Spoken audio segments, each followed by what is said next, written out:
जय श्री राधा कृष्णा।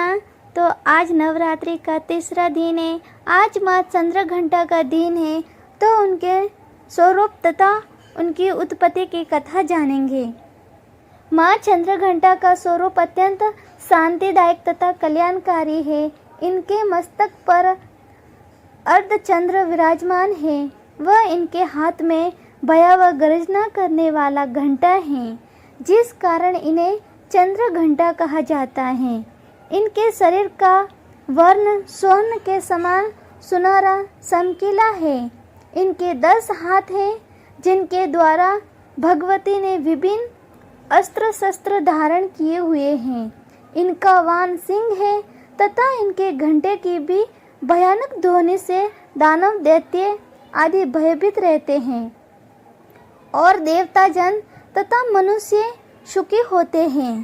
इनकी मुद्रा युद्ध के लिए उद्धत रहने की होते हैं।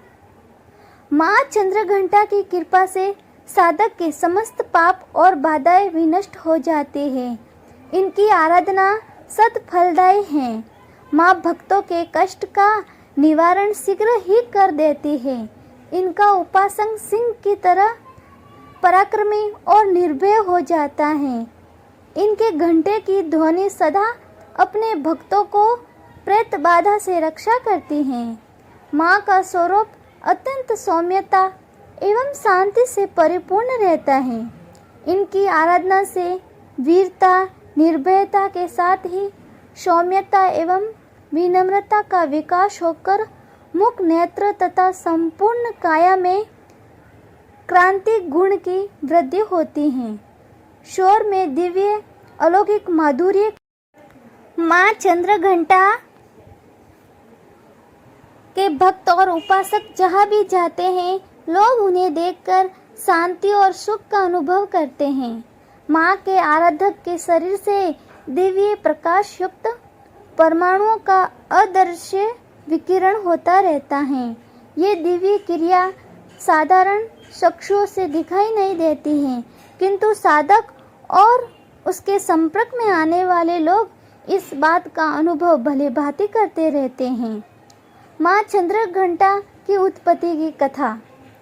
माँ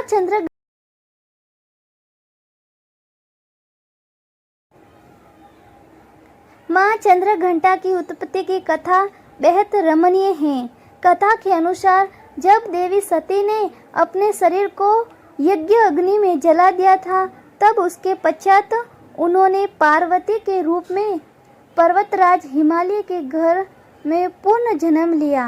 पार्वती भगवान शिव से शादी करना चाहती थी, जिसके लिए उन्होंने घोर तपस्या की। उनकी शादी के दिन भगवान शिव अपने साथ सभी अघोरियों के साथ देवी पार्वती को अपने साथ ले जाने के लिए पहुँचे, तो शिव के इस रूप को देखकर उनके माता पिता और अतिथिगण भयभीत हो गए और पार्वती की माँ मैना देवी तो डर के कारण मूर्छित ही हो गई। इन सब को देखकर देवी पार्वती ने चंद्रघंटा का रूप धारण किया और भगवान शिव के पास पहुंच गई।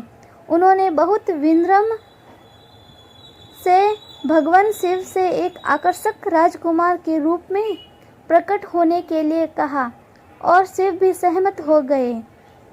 पार्वती ने फिर अपने परिवार को संभाला और सभी अप्रिय यादों को मिटा दिया और दोनों को विवाह हो गया। तब से देवी पार्वती को शांति और क्षमा की देवी के रूप में उनके चंद्रघंटा अवतार में पूजा जाता है। माँ चंद्रघंटा की कथा। एक बार असुरों का स्वामी महिषासुर और देवताओं के स्वामी इंद्र के बीच लंबे समय तक युद्ध चला। महिषासुर ने देवताओं पर विजय प्राप्त कर इंद्र का सिंहासन हासिल कर लिया और स्वर्गलोक पर राज करने लगा। इसे देखकर सभी देवतागण परेशान हो गए और इस समस्या से निकलने का उपाय जानने के लिए सभी देवता त्रिदेव ब्रह्मा विष्णु और महेश के पास गए। देवताओं ने बताया कि महिषासुर ने इंद्र, चंद्र, सूर्य, वायु और अन्य देवताओं के सभी अधिकार छीन लिए हैं और उन्हें बंधक बनाकर स्वयं स्वर्गलोक का राजा बन गया है। देवताओं ने बताया कि महिषासुर के अत्याचार के कारण अब देवता पृथ्वी पर विचरण कर रहे हैं और स्वर्ग में उनके लिए स्थान नहीं है। यह सुनकर ब्रह्मा, विष्णु और भगवान शंकर को अत्यधिक क्रोध आया। क्रोध के कारण तीनों के मुख से ऊर्जा उत्पन्न हुई। देवगणों के शरीर से निकली ऊर्जा भी उस ऊर्जा में जाकर मिल गई। ये 10 दिशाओं में व्याप्त होने लगी। तभी वहां से एक देवी का अवतरण हुआ।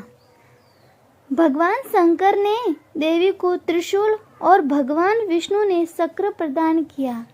इसी प्रकार अन्य देवी देवताओं ने भी माता के हाथों में अस्त्र शस्त्र सजा दिए। इंद्र ने भी अपना वज्र और ऐरावत हाथी से उतरकर एक घंटा दिया। सूर्य ने अपना तेज और तलवार दिया और सवारी के लिए शेर दिया। देवी अब महिषासुर के युद्ध के लिए पूरी तरह से तैयार थी। उनका विशालकाय रूप देखकर महिषासुर यह समझ गया कि अब उसका काल आ गया है।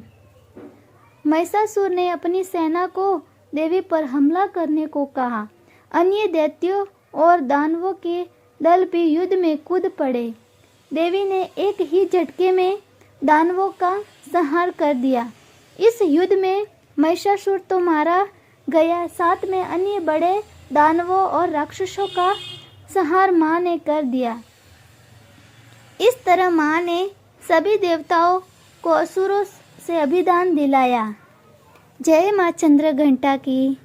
तो आज हमारे माँ चंद्रघंटा की उत्पत्ति की कथा समाप्त हो गई।